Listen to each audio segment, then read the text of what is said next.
ఇక్కడ కనిపించే question ages అనే టాపిక్ నుంచి. ఈ క్వశ్చన్ ని మనం పెన్ను పేపర్ యూస్ చేయకుండా ఎలా సాల్వ్ చేయాలి అనే దానికి సంబంధించి నేను మీతో ఒక అద్భుతమైన ట్రిక్ ని షేర్ చేసుకోబోతున్నాను. జాగ్రత్తగా గమనించండి. ఈ క్వశ్చన్ లో వాళ్ళు ఏమడుగుతారంటే what will be mother's age after 4 years, అంటే 4 సంవత్సరాల తర్వాత మదర్స్ ఏజ్ ఏమవుద్ది అని అడుగుతారు. అంటే ఇక్కడ ఇచ్చిన ఆప్షన్స్ మీరు గమనించినట్లయితే కనుక మదర్స్ ఏజ్ ఆఫ్టర్ 4 years ఇచ్చారు. ఓకేనా?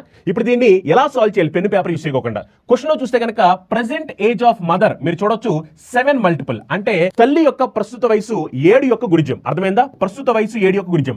ఇవి మదర్స్ ఏజ్ ఆఫ్టర్ 4 years. ప్రస్తుత వయసు అంటే 4 తీసేయాలి కదా, అందుకనే దీంట్లో నుంచి 4 తీస్తే 38 7 మల్టిపుల్ కాదు, రాంగ్ ఆన్సర్. ఇందులో నుంచి 4 తీస్తే 34 7 మల్టిపుల్ కాదు, రాంగ్ ఆన్సర్. 36 నుంచి 4 తీస్తే 32 7 మల్టిపుల్ కాదు, రాంగ్ ఆన్సర్. మరి 46 నుంచి 4 తీస్తే 42 అనేది 7 మల్టిపుల్. ఎస్, అవునా కాదా? అంటే ఈ క్వశ్చన్ ఆన్సర్ ఏమవుతుందంటే 46 అని చెప్తాము. నేను మీకు ఇలాంటి ఇంకో క్వశ్చన్ హోంవర్క్ కింద ఇస్తున్నాను. దీనికి ఆన్సర్ ఏమొస్తుందో కామెంట్ చేయండి. నచ్చిందా ట్రిక్? నచ్చితే వెంటనే ఫాలో అయిపోండి.